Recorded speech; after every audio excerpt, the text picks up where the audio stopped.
egunon.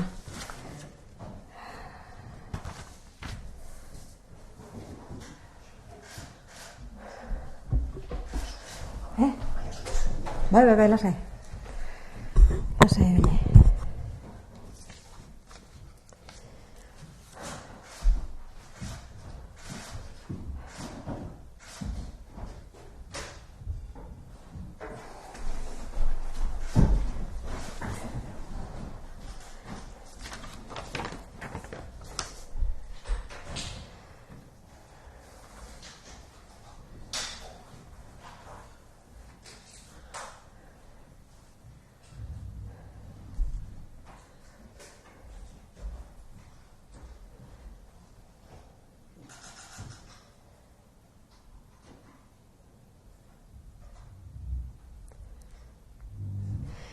Egunon guztioi eta ongi etorri gaurko agerraldira. Gaurkoan gai bat daukat azpimarratzeko Gobernu Kontseiluan onartutako gaien harira, baina aurretik bi aipamen berezi egin nahi nituzke. Lehenengoa COVID-19 lotuta, noski egoeraren bilakaeraren berri badezute, eta naiz eta txertaketa prozesua ondo doan, agerraldik gertatzen ari dira, eta beraz gutako bakoitzaren esku dago mugak jartzea COVID-19 eta beraz Gipuzkoarrei eskatzen diegu arduraz jokatzen jarraitzeko. Begibistakoa da, prezipitatu ezkeo, eskutik alde egin diezagukela gaixotasunak, eta bentsate muga jarri beharrean gaude, eta uda nahiko lasaitasunarekin edo normaltasun baten barruan bizial izateko, oraindik ere arduraz jokatu beharrean gaude. Gero guztiok gozatu eta ekonomiari ere bide emateko. Hori lehenengo gaia, bigarrena badakizute atzoko egunarekin LGTBIQ+ pertsonen eskubideen eguna ospatu genuela, horren harira bideo bat zabaldu genuen sare sozialetan, esanaz, egunero dela arro egoteko eguna, arro gaur eta egunero edonon. Hori izan zen leloa eta horren berri eman genuen gure gizarte sareetan. Aldundiak beti egin du askatasunaren aldeko autua, eta zentzu horretan pertsona guztiek beren sexu orientazioa eta genero identitatea askatasunez aukeratzeko duten eskubidearen aldarria egintzan atzako egunez eta gaurkoan ere azpimarratu nahi genuke. Hoietxek beraz, egin dituen aipamenak Gobernu Kontseiluan hartutako erabakikin hasi aurretik, aipatu dizuet Gobernu Kontseiluan hartutako erabaki bat azpimarratuko dudala gaurkoan, eta ekonomiaren inguruko diru laguntzak dira hauek. Ekonomia indartuz programaren barruan dauden diru laguntzak dira. Gaurkoan 4,4 milioi euro bideratzea erabaki dugu arlo honi begira, lehiakortasuna bultzatzea da hauen helburu, eta horretan Gipuzkoako enpresa sarearen aukerak, balio bereizgarria eta jasangarritasuna bultzatu nahi dira diru laguntza hauen bitartez. Programa hauek bideratuta daude Gipuzkoako enpresa txiki eta ertainei, enpresa elkarteei eta klusterrei. Horiek guztiek baliatu ahal izango dituzte diru laguntza hauek. Momentu honetan inoiz baino beharrezkoagoa da susperraldi ekonomikoari eusten laguntzea, eta hori da zuzen ere diru laguntza hauen helburua. Eskaerak egiteko webgunean izango dezute informazio guztia, eta epea irekita dago eta uztailaren 19an amaituko da. Beraz, denbora honetan web orriaren bitartez informazio guztia eskura izango duzue. Zer da diruz lagunduko dana? Besteak beste, azpimarratu nahi nituzke lehenengo bezala aukerak aprobetxatu eta gaitu, eta horretarako adibide bajarri nahi dizuet, alegia ikusita mugikortasun elektrikoa maigainan daukagula, hori, egokitu beharrean daude hainbat enpresa, mugikortasun elektriko horretara, baina aldi beren aukerak ugaritu egiten dira, eta aukera horietaz baliatzea da helburua diru laguntza honena. Alegia, elektrizidade arloko enpresa bat izan daiteke, eta diru laguntzak lortu hain justu aukera horiek baliatzeko eta etorkizunari begira sendoago edo bestelako aukerak aprobetxatzeko. Hoxe litzateke beraz lehenengo diru laguntzaren helburua, aukerak eta gaitasunak aprobetxatzea, eta horretarako 1,4 milioi euro bideratuko ditugu. Bigarren lerro bat, enpresa jardueren jarraipena, 400.000 euroko zuzkidura izango du honek, transmisioa bermatzeko, belaunaldi aldaketa laguntzeko, eta enpresen sustraitzea bermatzeko. Horixe izango litzateke helburua. Alegia, enpresa Gipuzkoan daudenean sustraitu ahal izateko, belaunaldi aldaketa egoten denean laguntza behar izaten dute asko eta askotan, eta hori izango da diru laguntza honen helburu nagusia. Hirugarrena, enpresan arteko lankidetza, eta honek 460.000 euroko zuzkidura izango du, enpresen gaitasunak eta ezagutza batzeko. Alegia, hor, enpresen arteko lankidetza leheno esaten nuen bezala. Hori laguntzeko izango da diru laguntza hau. Laugarrena, jasangarritasuna, 725.000 euroko zuzkidura izango duena, ekonomia zirkularra, enpresa jardueraren baliokate osoan integratzeko. Beste 475.000 euro proiektu berriak bultzatzeko eta 470.000 euro garapen jasangarriaren helburuak sustatzen dituzten proiektuak finantzatzeko. Gogoan izan, Europar Batasunak espreski jaso duela hau bere lehentasunezko eremu gisa, transizio ekologikoaren barruan, eta hortaz, ezinbestekoa iruditzen zitzaigun diru laguntza hauekin jarraitzea, hain zuzen ere Europar Batasunak finkatzen dituen lehen lerroko kontuak diren heinean. Bi ekintza lerro berri jasoko ditugu oraingoan, diru laguntza hauen barruan, lehenengoak merkataritza babestea izango du helburu, 580.000 euroko diru laguntza izango duenak, eta berria da izan ere COVID-19 eragindako krisialdiaren aurrean eusteko diru laguntzak izango direlako. Sektorea mantentzeko, berritzeko eta aurretik nioen bezala eusteko. Lurraldeko merkatari elkarteen multzoek edo federazioek eskuratu ahal izango dituzte diru laguntza hauek, sektoreko estrategiak eta planak berriro definitzen bultzatzeko.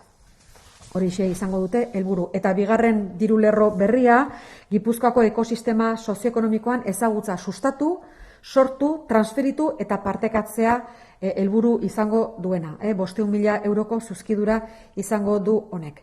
Kasu honetan, erakunde hartzaileak izango dira zientzia, teknologia eta berrikuntzaren Euskal Sareko ikerketa zentroak, enpresa elkarte edo eta klusterrak eta zerbitzu aurreratu espezializatutako enpresak. Hoietxek beraz diru laguntzak jasotzeko aukera izango dituztenak.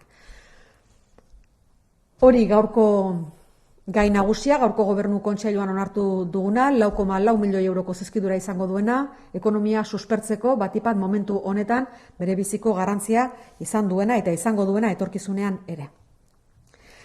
Baina bestalde eta ohikoa den bezala, gaurko gobernu kontseiluko gaiaz aparte, badegu beste gai bat ere garrantzitsua dena noski, eta COVID-19 eraginez gure baliabideetan egoera zein den berri emango dizuet.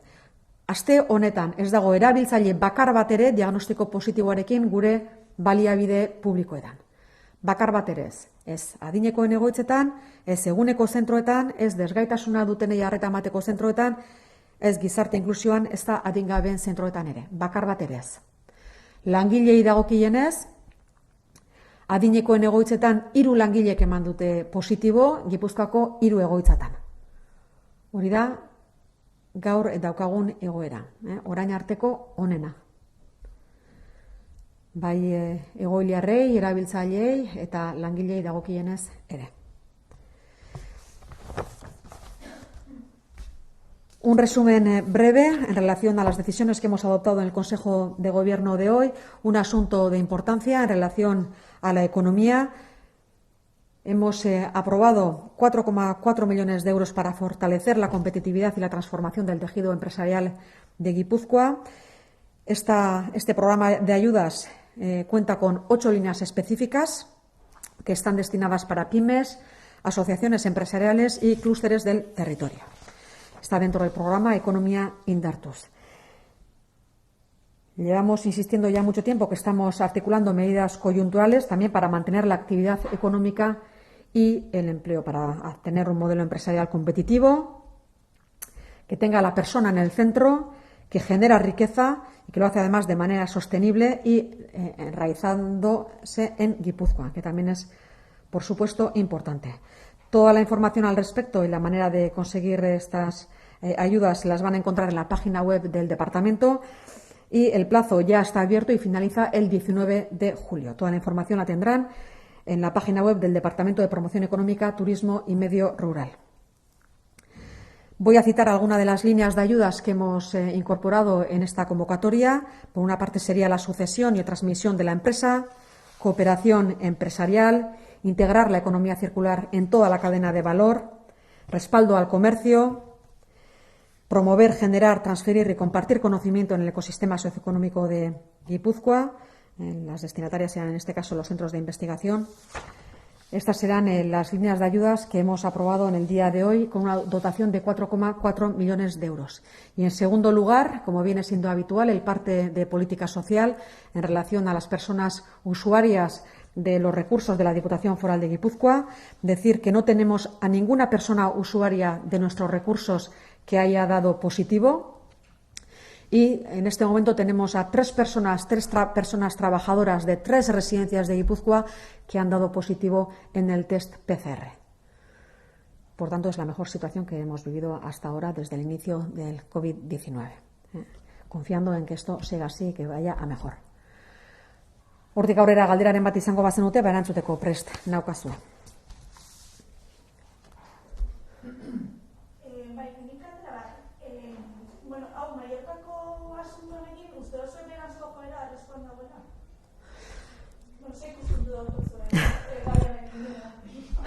Gipuzkoako Foru Aldundia gainontzekoek bezala, gainontzeko erakundeak eta herritarrek bezala kezka handikin ikusten du gertatu dana, ez? Horrek adierazten du, tentuz ibiltzen ez balin bagera, arrisku bizian gaudela.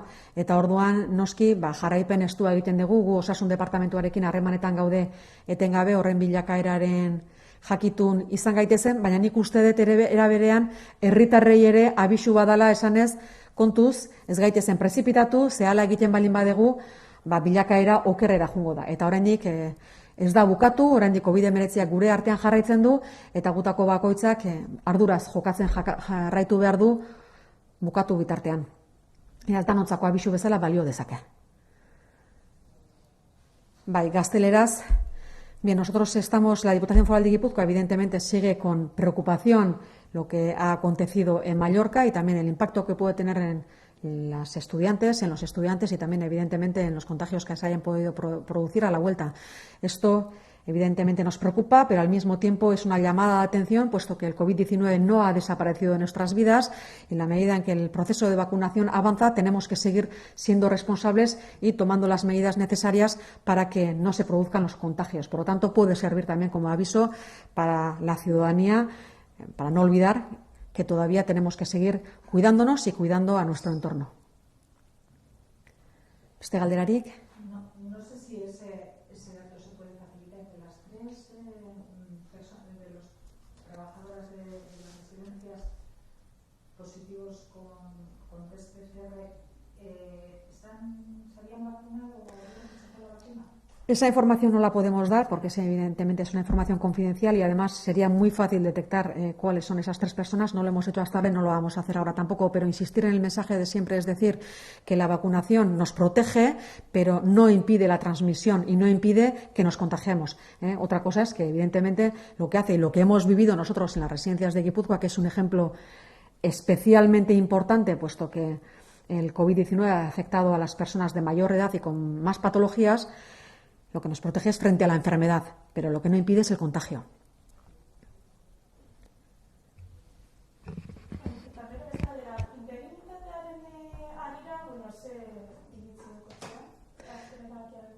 Bueno, guk erabakia atzo ezagutu genuen, egia da horren berri eman zutela komunikabideen bitartez jakin genuen, baina oraindik idatzizko testua argitaratzeke dago. Alegia, nik uste atzo guk irakurri genuenan arabera egun batzuk emango dituzte argitaratzeko eta orduan aztertuko dugu, ze interrogante asko dago horren inguruan. Praktikan ere ez dakigu nola interpretatu behar den, ez da nola gauzatu behar den ere.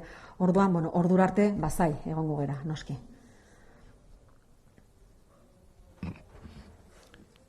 Pregunta Onda Cero si hay novedades en el tema de peajes. Ez dago inolako nobedaderik horren inguruan, tamalez. No hay ninguna novedad en relación al asunto. Nosotros no hemos recibido ninguna comunicación por parte del tribunal en relación a la publicación de la sentencia. Beste galderaren bat? Ez? Bueno, eskertzea besteik ez gelditzen. Eta egun ona izan dezazuela danok.